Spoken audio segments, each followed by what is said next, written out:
And then, of course, if it is a government that requires the participation of the ultra-Orthodox, how much will they push? Or will that just be one of those, again, those negotiating pieces? But we're not really sure. So for that reason, last week, we began to talk about it a little bit in Lunch and Learn, and we then morphed into the principles of Reform Judaism to give us a little bit of a foundation upon which we can discuss the rest.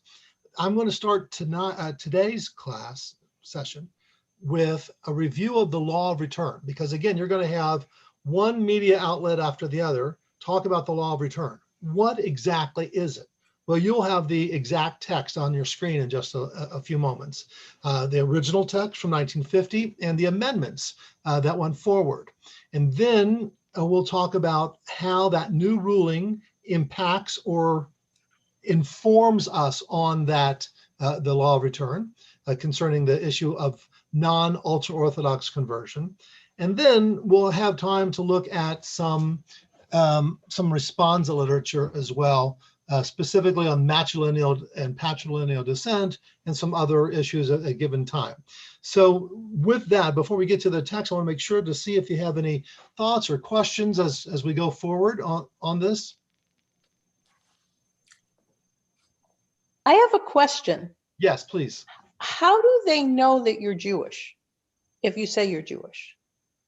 That's a very good question. That is a very good question. If you're born in Israel, like everywhere else, right, you have some identification. So they know who you are, your parents, where you live, et cetera, et cetera. The cases that they're reviewing involve those who moved to Israel and moved to Israel when they were not Jewish and then converted to Judaism, again, in Israel, right? If you're in the United States, and I have people who've gone through the conversion process, and I've been honored to be with them on their journey. If you're in the United States and you want to make Aliyah, that recent high court ruling does not impact you. You are already covered under the original law of return. The recent high court decision was on those who moved and lived in Israel, were even citizens of Israel, and then converted in Israel according to non-Orthodox, and whether or not they'd be registered as Jews or not, and then eligible for other kinds of things. So some of them are citizens, some of them are trying to become citizens. We're going to look at that difference. But if someone's in the United States and they convert to Judaism, and they want to go to Israel and make Aliyah, and by the way, I'm going to back up. It's not whether or not they convert to Israel, to Judaism. If they are already Jewish and they want to make Aliyah, what do they have to do? Oh, it's not. Jeremy went through a situation where he did Aliyah when he was in Israel, which created a problem. Right. That is akin to the issue that the high court has. Right. But if you are in the United States and you want to make an Aliyah, and that would be for my children, your children, or anyone else, whether they converted or not, maybe they were born Jewish and all their parents and grandparents and everyone else was Jewish. If you want to make Aliyah to Israel, the first thing you have to do is you have to contact the shliach. You have to contact a member of the Jewish agency. And in Denver, it is Itai Davinsky.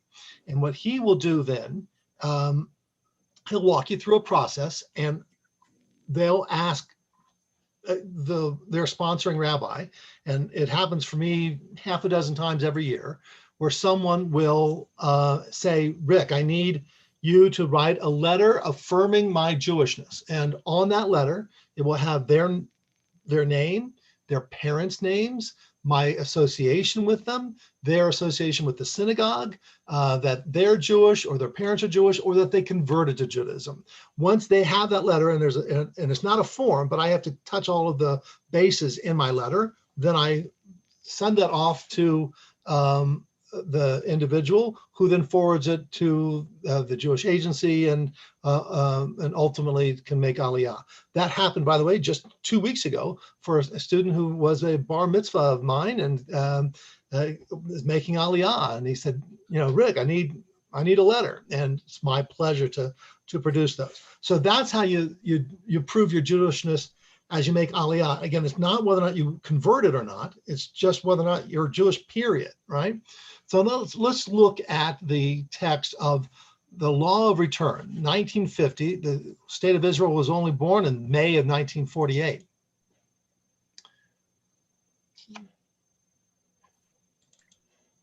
And I'm going to make it a little bit larger for everybody. Of course, all this document can be found on the internet. It's not hard to find at all. But this is the official document that I reformatted in so I can put it on Microsoft Word. But it's right from the government of Israel. And so who would like to read this? This is the very first part, the original part of the Law of Return. Janet, would you go ahead and read that first section? Sure. Every Jew has the right to come to this country as an Oleh. Oleh. Yeah. Aliyah shall be the Oleh's visa. So an Oleg is simply the noun verb of making an Aliyah. Aliyah is to go up, and one who goes up, i.e. who immigrates to Israel, is going up. They are called an Oleh. An Oleh's visa shall be granted to every Jew who has expressed his interest to settle in Israel, unless the Minister of Immigration is satisfied that the applicant is one engaged in an activity directly against the Jewish people, or is likely to endanger the public health and security of the state. A Jew who has come to Israel with subsequent to his arrival has expressed his desire to settle in Israel may, while still in Israel, receive an Oleh certificate. Okay, so let me expand it off a little bit, because it makes it a little bit harder. So the only ones who would be denied, if you're Jewish, the only ones to be denied immediate an immediate visa, immediate recognition of citizenship to Israel, would be if they said that you are involved in, say, criminal activity that would be harmful to the Jewish people or to the public health and security of the state. And so that enabled the state then to turn away some infamous criminals, including those involved with the mafia, from making Aliyah, saying, you're not coming here for the state, you're coming here to avoid criminal proceedings, and that's not kosher. So that was the first part. So then the third part is, if they've come here, they receive an Oleh certificate, and then there's some of the restrictions that they may not be regarded as endangering public health. And then if you'll do number 4, Janet, 4 and 5. Every Jew who has immigrated into this country before coming into force of this law, and every Jew who was born in this country, whether before or after coming into force of this law, shall be deemed to be a person who has come to this country as an Oleh under this law. So you're an Oleh even if you were born there. They're saying everybody, because again, the state was created in 48. And so you had a lot of people who were already there or who were even born there. So everyone's considered an Oleh. Everyone who's Jewish is considered an immediate citizen. And then number 5. The Minister of Immigration is charged with the implementation of this law and may make regulations as to any matter relating to such implementation, and also as to grant of Oleh's visas and Oleh's certificates to minors up to the age of 18 years. Good. And of course, interesting, it was signed, of course, by Prime Minister David Ben-Gurion, which is like getting a document that's signed by George Washington, right? It's very, very cool. And so let me get up here with that, because here's the first of the amendments just a few years later to it. And this is ultimately going to get us to 2 of the things that are going to impact us very significantly. So anybody else would like to do the First Amendment, 1954? I'll do it. Okay, But it's sort of boring. So, but you're going to do this one and the next one too. Okay, in section 2B of the Law of Return, 5710, 1950, the full stop at the end of paragraph 2 shall be replaced by a semicolon, and the word "or" shall be inserted thereafter. Okay, that's what I wanted to put in there because like anybody's been on any board, you go through the bylaws and half the time, Janet, what are you spending time on? Revising. Right. Oh, it shouldn't be a comma, it should be a semicolon, it shouldn't be a period and start the new sentence. And then look at number 3. Number 3 is most important because there wasn't then a minister of immigration. It became the minister of interior. So read number 3.2. In sections 2 and 5 of the law, the words "the Minister of Immigration" shall be replaced by the words "the Minister of the Interior." Now, this is so important because with the subsequent creation of the various coalitions that have run Israel for most of its history, most of its 73 almost years of age, coming on its 73rd birthday, that the Orthodox parties have played an important role in that coalition building. So when you when you're a part of a coalition, there are some ministerial positions that are important. Minister of Defense, Minister of the Economic Minister, and Minister of Education, Minister of Foreign Affairs, etc. So there's a lot of important ministries that the various coalition parties jockey for in order to get something that's important to them. The ultra-Orthodox have always understood, correctly so, that there's nothing more important to them than the Ministry of Interior, because that gives them control over the registration of marriages, the control of all the personal status certificates, including conversion. So they have said, we will help you become prime minister and your party to rule. We need this, because once we get this, then we're in good shape. We can control a lot of other things. The next thing that they want to control is the Ministry of Education, which of course then funnels huge amount of shekels to the yeshivot and to their private schools. And that's also a great bone of contention in this current Israeli election, and has been for many years. And that is that the yeshivot, many of the yeshivot, most of the yeshivot, have students who are then, of course, not serving in IDF, who will not go on to a paying job, who will not become productive members of society, and who are not even taught the fundamentals of language, of math, of history, to even enable them to potentially become productive members of society. And that's a shanda. Many of the more progressive yeshivot have broken away from that system, but it seems almost to be a system in which they have determined to keep generations of their own people ignorant in the most accurate expression of that term.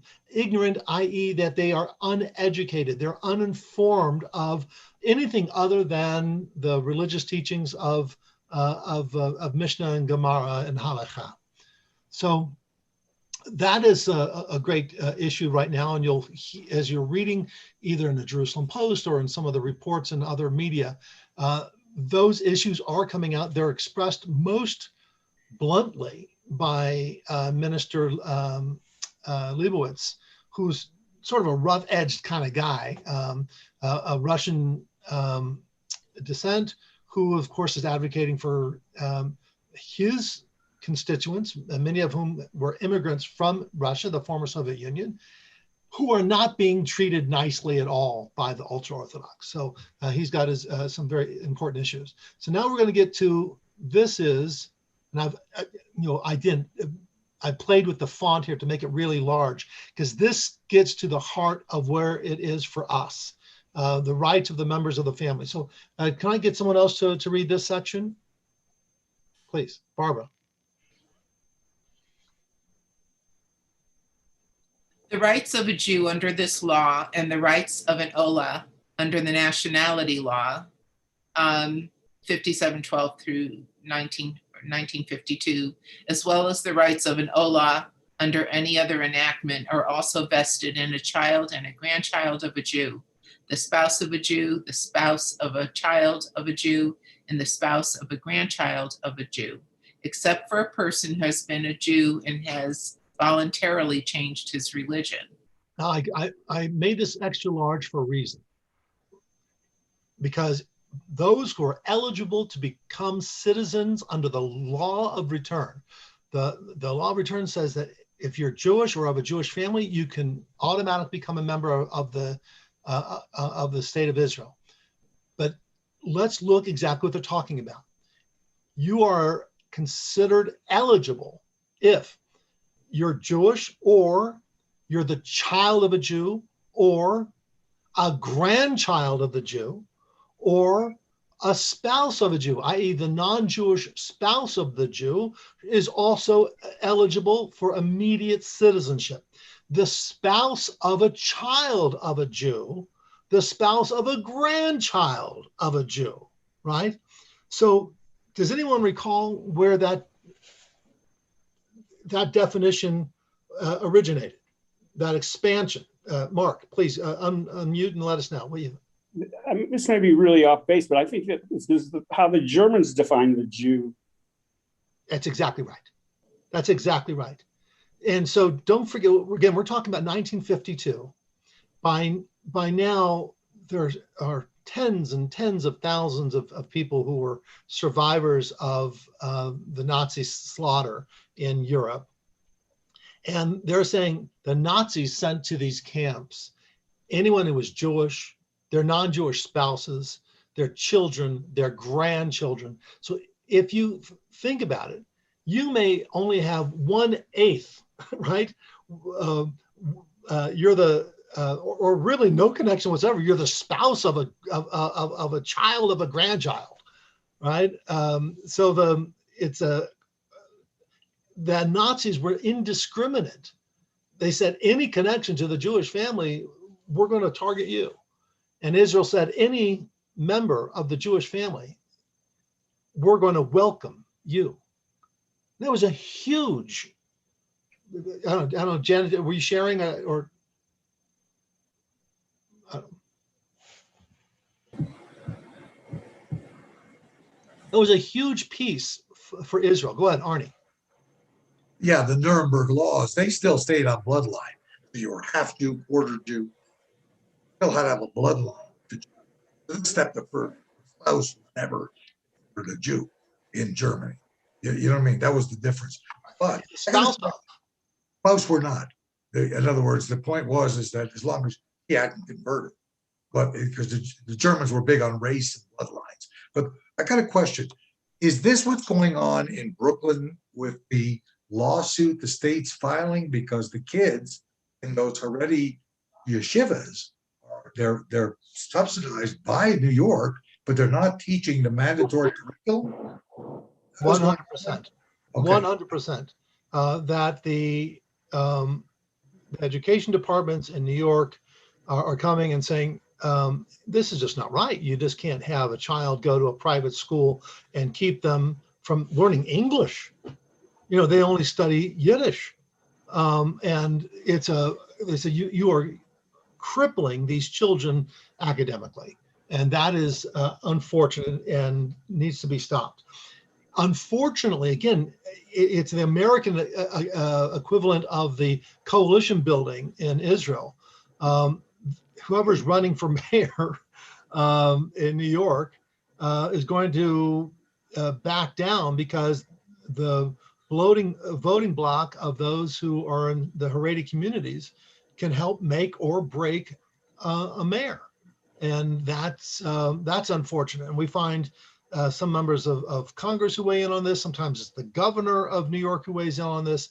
And each time and this is it's not just American, it's not just Israeli, it's also European, it's wherever you go. It's the shanda for every member who pretends to be a leader any person who pretends to be a leader, if you are not willing to do what's right by the children, for goodness sakes, and bow for your own personal wherewithal, with your own personal achievements and agenda, then that is absolutely a shanda. So yes, Arnie, that's what's happening. So I have a question. So let's say someone during the Holocaust converted clandestinely to Christianity, a Jew who, and to save themselves and save their family. I'm sure that happened somewhere. And then they want to emigrate to Israel. They couldn't do it, right? No and yes. Okay. If a person converted, the most famous case is the Brother Daniel case. Brother Daniel was the son of Jewish parents, and they knew they were going to be taken away to the death camp. And so they put him in a Catholic school where he was then raised by these brothers, these Catholic clergy. In time, his parents did perish. He was raised fully as a Catholic, but was informed that he was Jewish. So in the 50s, he wanted to make Aliyah according to this law of return. This was one of the famous cases. And he said, look, though I'm not only a Catholic, I'm also a monk. I'm also, of the Catholic clergy. I still qualify halakhically as a Jew, because halakha says once you're a Jew, right? You can't unconvert to being Jewish. It's like you can't unconvert to being your family, right? Once you become a Jew, you are of our family. You can't stop being the family, right? It sounds like the mafia, right? Once you're a made man, you're always a made man, right? So you're, and so you can be an apikoros, you can be an apostate, you can convert to other things, but you're just that Jew who's a heretic. And by the way, they'll consider you the Jew. I go frequently to this church or that church, and they'll say, "Oh, so and so, he was born Jewish," and they're going on and on about this person, and they call him a Jew. And he said, "Well, he's one of yours now, right?" No. That for their point of view, he's always a Jew. So the Brother Daniel said, "Look, halakhically, I'm a Jew, and so I should be eligible." And the Israeli Supreme Court ruled no, because you have voluntarily. It wasn't an ones. It wasn't an oppressive act. You have voluntarily identified as and are now an important member of the clergy of another faith. Therefore, you're not a Jew, right? Now, that definition that the Israeli Supreme Court defined some 60 years and 70 years ago was, again, akin to the Reform movement's identification. That it's not just bloodline. It's not just your DNA. It is also your identity, how you live your life. And the Israeli Supreme Court says, yes, that though you are eligible halakhically according to the Orthodox, you're not eligible logically, because you can't say, I'm going to come here as a Jew when you've expressly said you're not a Jew, you're something else. Now, to that case, if those people, and there were many, who hid their identity or even adopted a camouflaged an identity in order to survive, and they come back out and they say, look, I just did this to survive. I'm a Jew. I'm proudly a Jew. I'm only a Jew. Then there's no problem whatsoever. I have something to say. Yeah. With the legislation, thousands of lawyers keep employed, hires them, the prosecution, and they can make it clear as a bell or make it ambiguous, and then make it between, where you have to say, well, it means this, means that, and a lot of cases go to the courts for that reason. And in HR 1, there are many, many clauses that are open, to your interpretation. Right. Good. Thank you. Arnie. I mean, that Supreme Court decision, though, was distinctly to get off of what the Germans had done. The Nuremberg laws, you are always a Jew by race. So they had the Mischling, quarter Mischling, etc. And they had to get off of that because otherwise they were just reproducing the Nuremberg laws. They didn't want to. You're right, but it added that other dimension of your personal identity. Susan Levine. And there are multiple members of Russia who are citizens of Israel who are not Jewish. And they've used this little catch there to get into Israel. There's Right. lots of them. Right. Yeah, because they're the grandchildren of Jews. Of whatever. Right, exactly. But that's also part of saying we're of a homeland.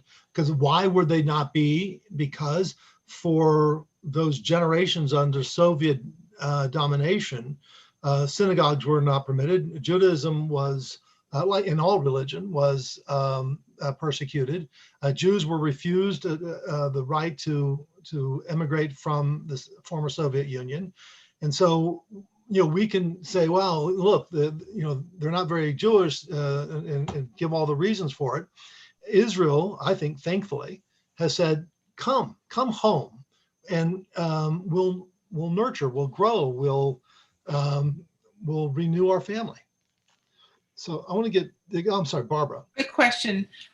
When we did the airlifts with the Ethiopian Jews, how did the Israeli government deal with that to make sure these people were actually Jewish? That's a wonderful question.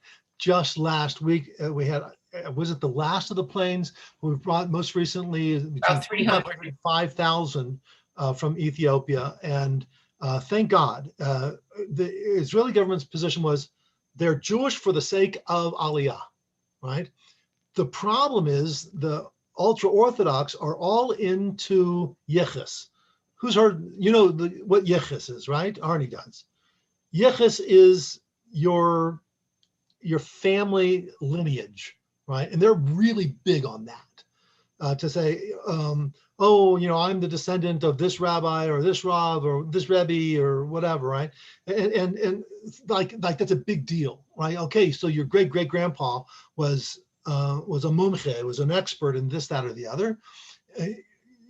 You not so much. I'm not judging you by your grandpa, but judged by who you are.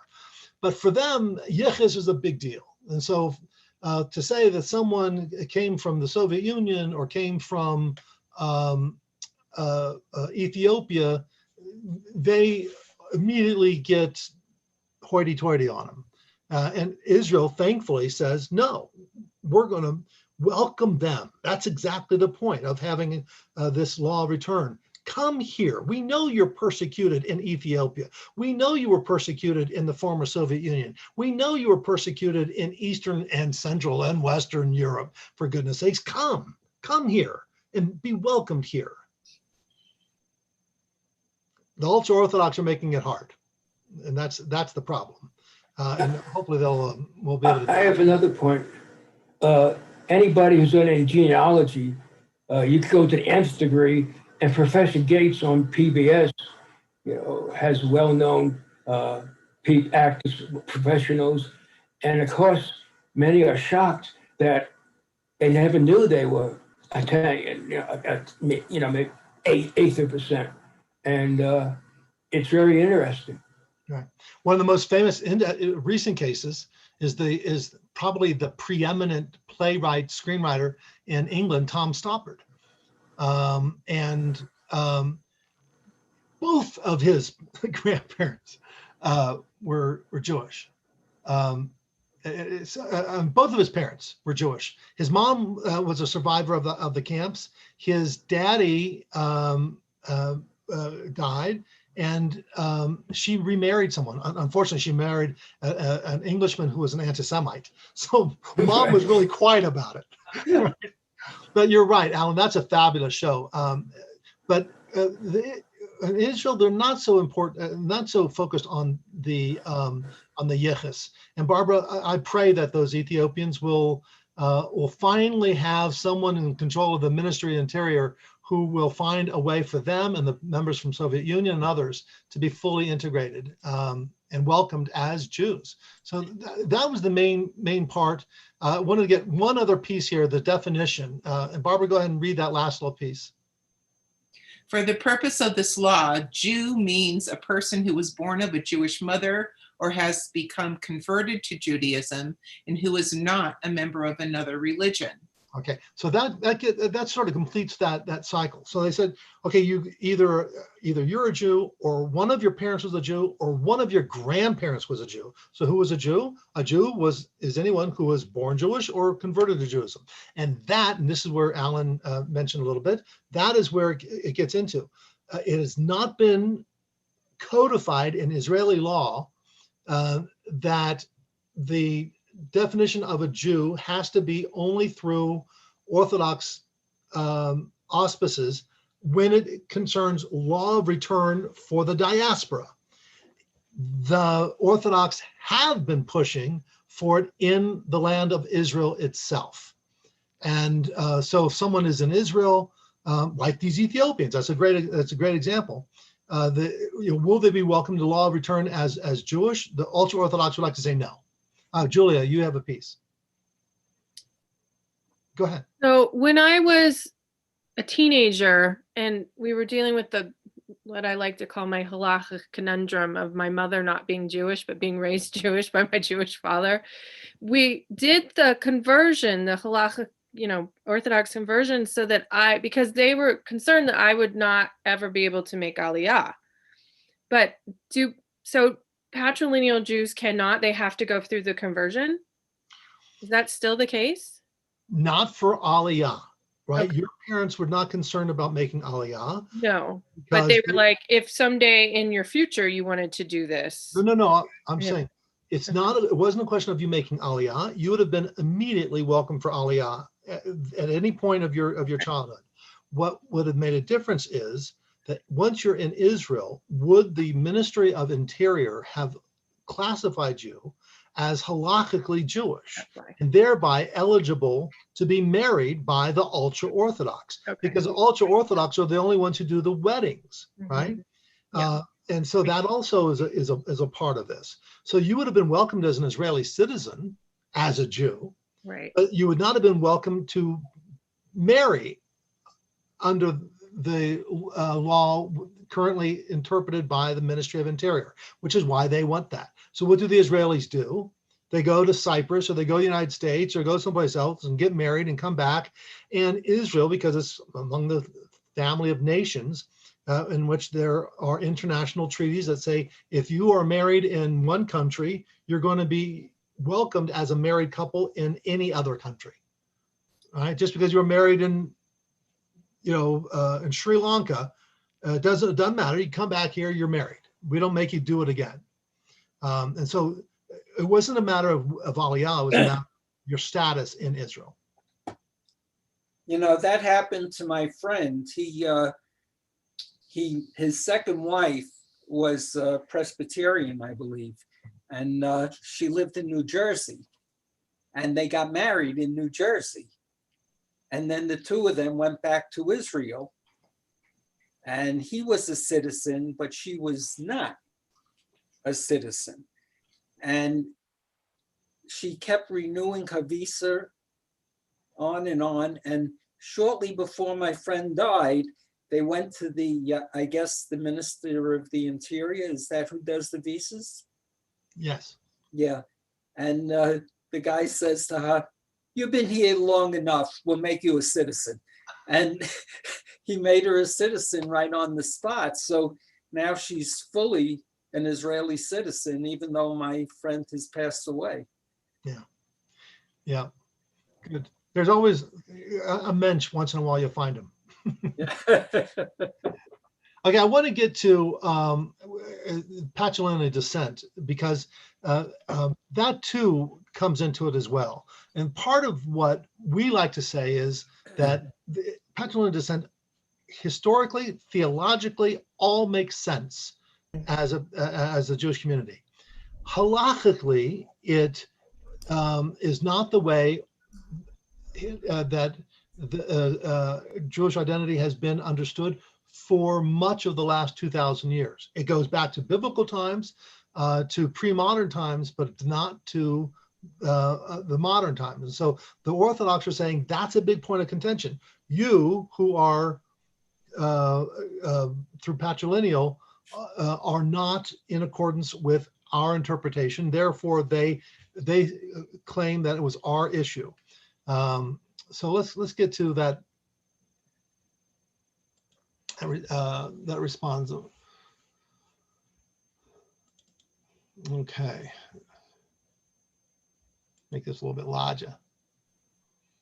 And this was through a proclamation of the Central Conference of American Rabbis. The question: what are the origins of matrilineal descent in Jewish tradition?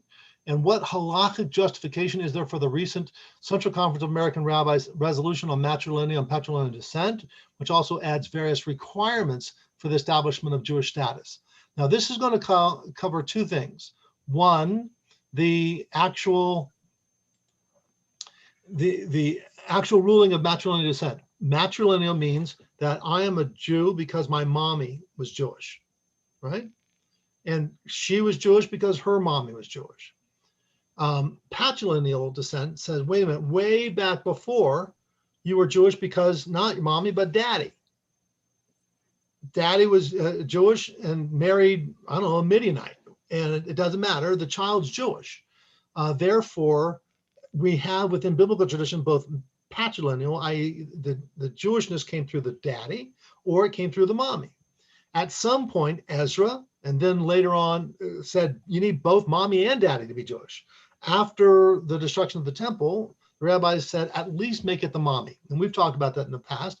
Why? Because a lot of the daddies are dead. And once the Romans would kill the daddies, they would rape the women. And so what are you supposed to say, that this child now is a mamzer? No, this child is going to be is Jewish because he comes through, or she comes through a Jewish mother. So matrilineal descent evolved into the situation.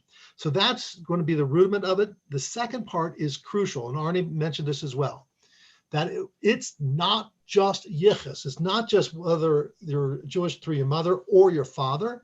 It's also what you do, how you identify your life. Is it Jewish or is it not Jewish? And that's another element that halakha talks about but does not codify. So let's get back to the text itself. Julia, would you like to read this answer? Yes. We shall deal first with the question of matrilineal and patrilineal descent. Subsequently, we shall turn to the required positive acts of identification. It is clear that for the last 2,000 years, the Jewish identity of a child has been determined by matrilineal descent. In other words, the child of a Jewish mother was Jewish irrespective of the father. The Talmudic discussion and that of the later codes indicate the reasoning behind this rule.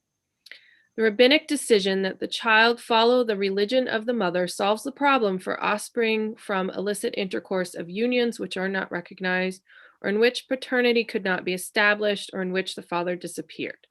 This practice may have originated in the period of Ezra. It may parallel that of Pericles of Athens, who sought to limit citizenship to descendants of Athenian mothers. It may also have represented temporary emergency legislation of that period. We hear nothing about such a permanent change till early rabbinic times. Then the union between a Jew and a non-Jew was considered to have no legal status.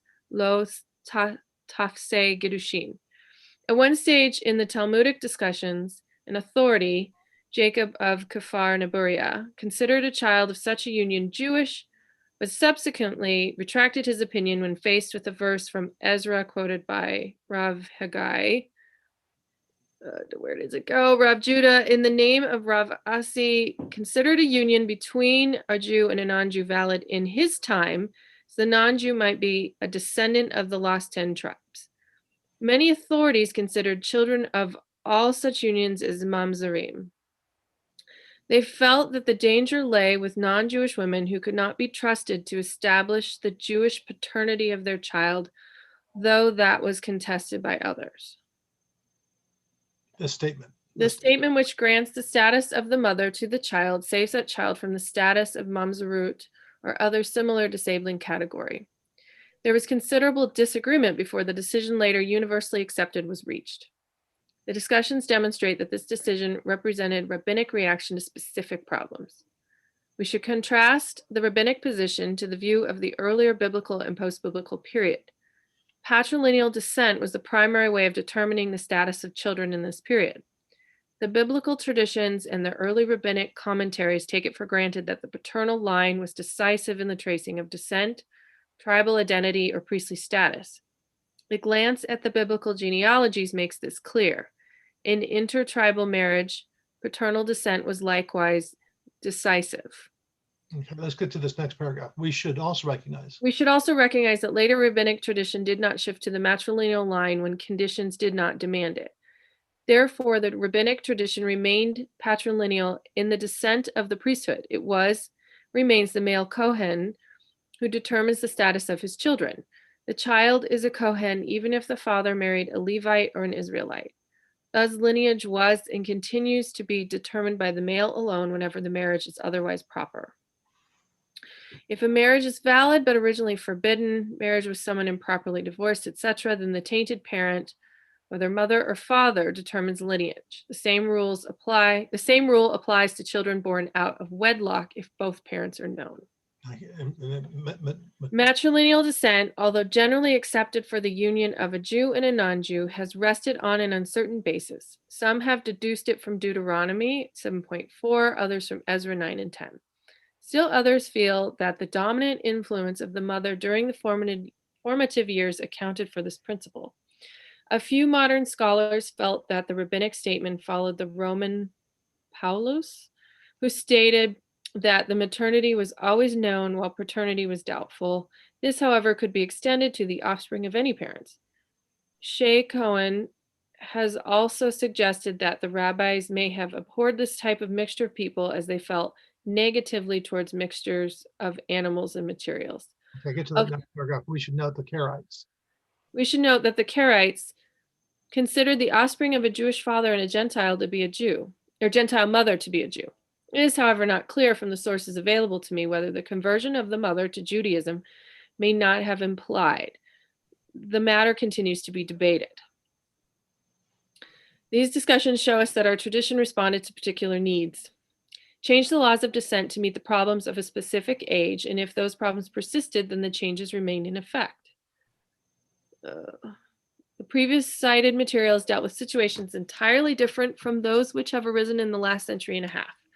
Unions between Jews and non-Jews during earlier times remained rare. Furthermore, the cultural and sociological relationship with the people among whom we live did not approach the freedom and equality which most Jews in the Western world now enjoy. We in the 20th century have been faced with an increasing number of mixed marriages, with changes in the structure of the family, and with the development of a new relationship between men and women. This has been reflected in the carefully worded statement by the Committee on Patrilineal Descent.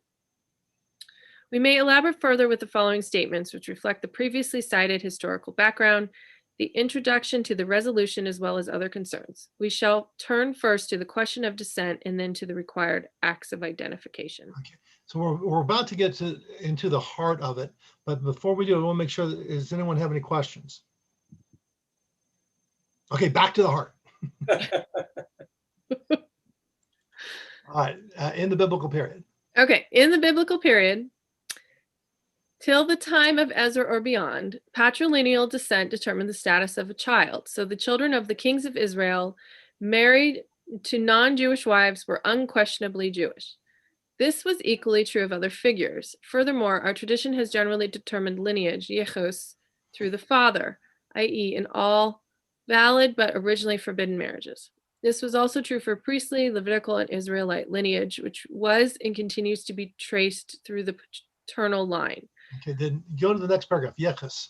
Yichus was considered significant, especially in the biblical period, and long genealogical lines were recorded, An effort was made in the time of Ezra and subsequently to guarantee pure lines of descent and precise records were maintained.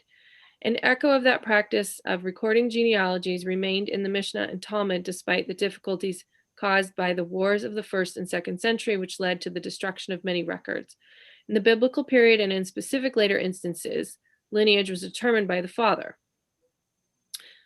Mishnaic and Talmudic authorities changed the biblical laws of descent, as shown earlier in this responsa, as well as many others when social or religious conditions warranted it. Family law was changed in many other ways, as demonstrated by the laws of marriage. For example, the Talmudic authorities validated the marriage of Boaz to Ruth, the Moabites, despite the strict ruling against such marriages. They indicated that the biblical rule applied only to males, not to females. Earlier, the Mishnah claimed that the various ethnic groups had been so intermingled by the invasion of Sennacherib that none of the prohibitions against marriage with neighboring people remained valid. Thanks, Mel. In this instance and others similar to them, we are dealing with clear biblical injunctions which have been revised by the rabbinic tradition. We have followed these examples in our own 20th century revision. I.e., because throughout our Jewish history, Okay. there has been so many changes in response to changing circumstances, we're having to respond as well. And so now you want to get to the heart of it? Sure. So the Reform movement has espoused the equality of men and women virtually since its inception. The rise of Reform Judaism, as equality has been applied to every facet of Reform Jewish life, it should be applied in this instance. We, and virtually all Jews, recognize a civil marriage between a Jew and a Gentile as a marriage, although not through Kiddushin, and have done so since the French Sanhedrin of 1807. We are morally obliged to make provisions for the offspring of such a union when either the father or mother seek to have their children recognized and educated as a Jew. We agree with the Israeli courts in their decision on the matter of status for purposes of Liam, the registration of the nationality of immigrants and the right to immigrate under the law of return. Such rulings are secular in nature and do not bind the Israeli rabbinic courts or us, yet they have far-reaching implications for all Jews. In the Brother Daniel case of 1962, this apostate was not judged to be Jewish, although he had a Jewish mother. The court decided that a Jew who practiced another religion would not be considered Jewish despite his descent from a Jewish mother. Acts of religious identification were determinative for secular purposes of the state of Israel. The court recognized that this had no effect on the rabbinic courts.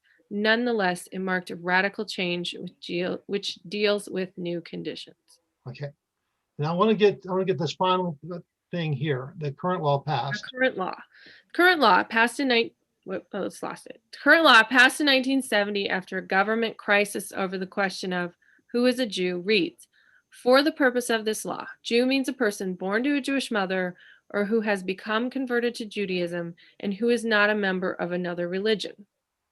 Orthodox efforts to change this to read converted according to halakha have been defeated on various occasions. We should note that although the definition of a Jew was narrowed, another section of the law broadened the effect of the law of return and included the child and grandchild of a Jew, the spouse of a Jew, and the spouse of the child and grandchild of a Jew, with the exception of a person who was a Jew and willingly changed his religion.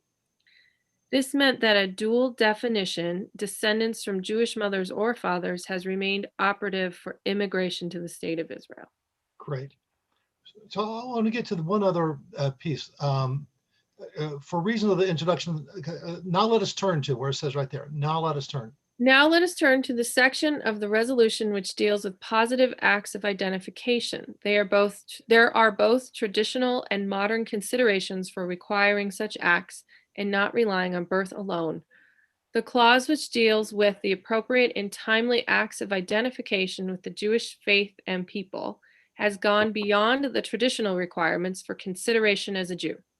Here we have become stricter than traditional Judaism. We have done so as the normal life of Jews has changed during the last 2 centuries. In earlier periods of our history, individuals whose status was doubtful were limited in number. The question became significant only during the period of the Marranos. When such individuals identified themselves and lived as part of the Jewish community, they joined a semi-autonomous corporate community, largely cut off from the surrounding world. Its entire way of life was Jewish. Emancipation changed this condition. It is difficult for those of doubtful status to integrate in an effortless way, as was possible in earlier periods of our history.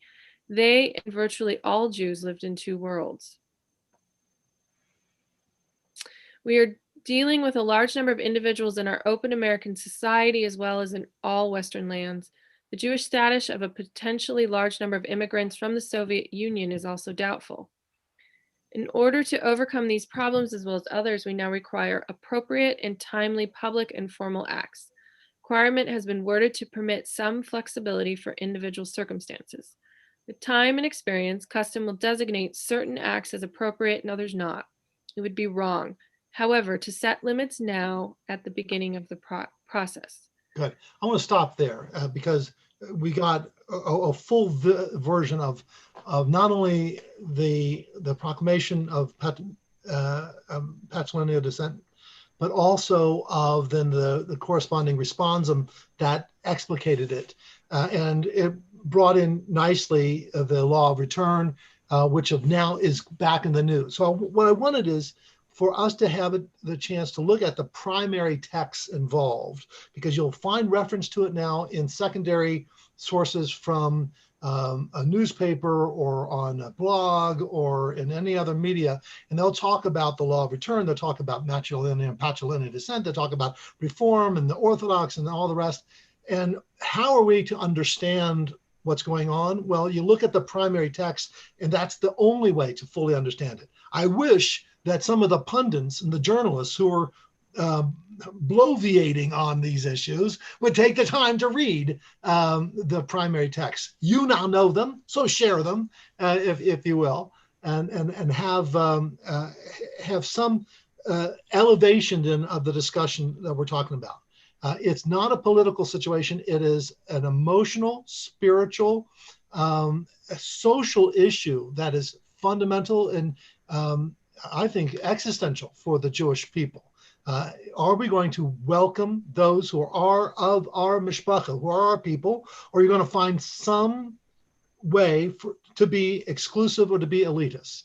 And I think our people are always best served. Our families are always best served when we're going to be welcoming and sensitive and celebrate those who are part of our extended family. But it's hard to be a Jew. It's especially hard to be a Jew if there's some nudnik out there making it even harder.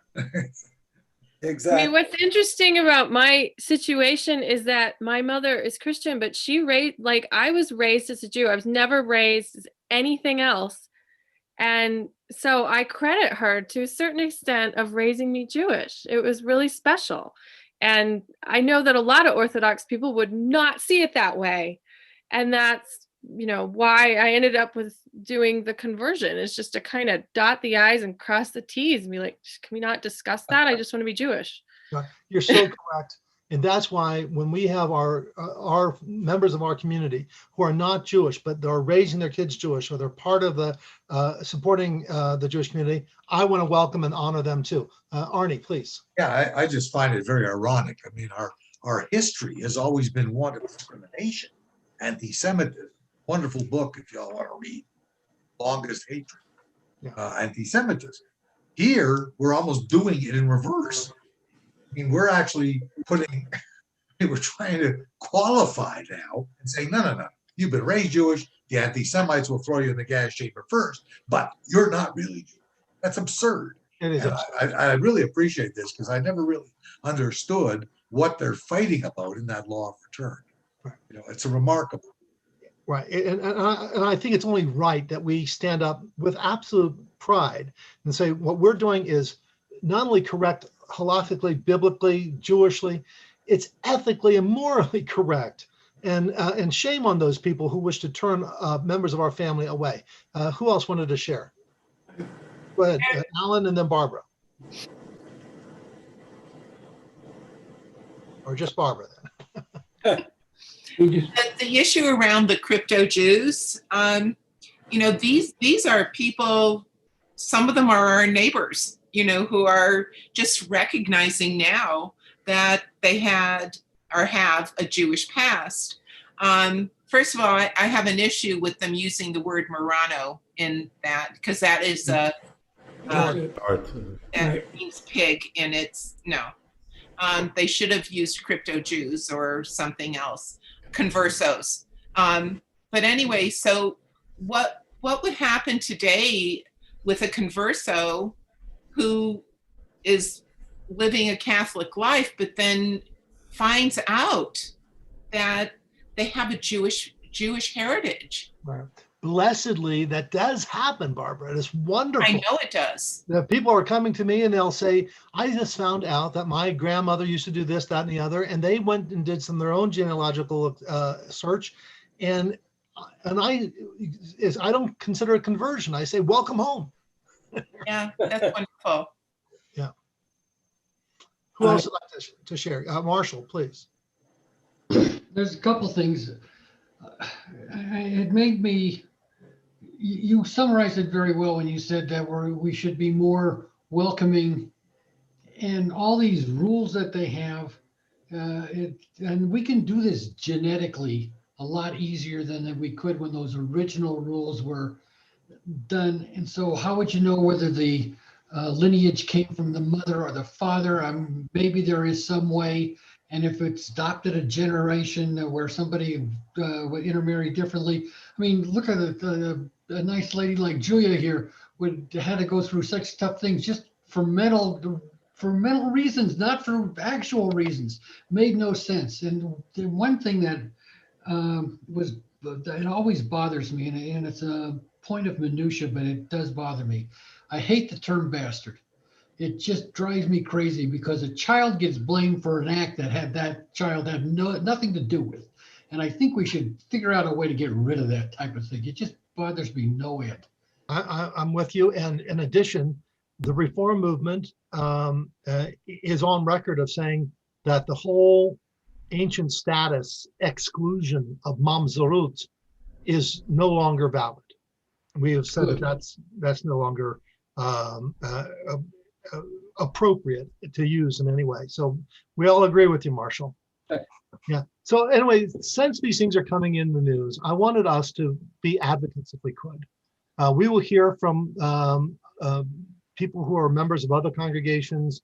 You'll read it, and you'll have friends who are Jewish or not Jewish, and who will want to ask questions about it or have opinions about it. And the more we can disseminate, what are the primary texts here? What's the law of return? What is this matrilineal and patrilineal ruling by the Reform movement? What are the processes by which a person can go to Israel? We have people who are convinced, because someone told them, that if you convert through a Reform or conservative or modern Orthodox rabbi here in the United States, you are not eligible for the law of return. Well, that's never been true from the very beginning of the law of return in 1950. Now, I can say it, and you can say, well, my rabbi said, and they go, well, you don't have to quote me. Quote the law of return. It's right there. And so you know what it says. We need to dispel ignorance. We can't bring a world of more truth and openness and welcoming if there's still going to be the shadow of ignorance that is holding people back. And we've experienced that way too much in way too many different ways. And the world, most recently, let's try to fight against it within our own people as well. See, you got a sermon out of it too. I was going to say recently a basketball player used a not so good term, and most of the people said Dershowitz. He didn't do it on purpose. He did not know. Let him go to a Seder. Let him go to ADL, and he'll learn education. I'm with you. I think the best, there's a lot of ignorance. Let's help dispel ignorance. And by the way, it's not just with anti-Semitism. It's with racism. It's with sexism. It's with homophobia. There's a lot of ignorance out there. The more we can help people understand the sensitivities, the realities of various people, I think the better off we are. I know we'll be better off. So I want to thank Yoni again for hosting us through this. And again, let me, a little plug. We are welcoming people to worship with us in person at Temple Sinai. Yeah. Here. Hey, right. Yay. So how do you do it? Easy. Either call or email. There's a thing on the daily docket, Yoni, there was a little thing that they could press. But just, you have to let us know who's, that it's you and a couple of loved ones are going to be there on Friday night and on Shabbat morning. Now, here's the thing. There is a cutoff. Right now, our CDC cutoff is at 50, which is perfectly fine. We can still have a nice gathering. It's not what we would love. We'd love to have, 1,000 people for every Shabbat service. But that never happened. So One person asked me, is the rabbi Jewish? You should, hopefully, yeah. We don't bring in a Catholic priest every Friday night for nothing. That's right. Anyone else? Great. Thank you. Okay, guys. This is really helpful. This has been really informative for me because I was living in the dark, and this all happened when I was a teenager. So I had, all the angst to go with it. So I really appreciate this. My pleasure. Yeah. Well, here's All right, something. guys. Thank you. Thank you. Bye-bye. Yay, Yoni.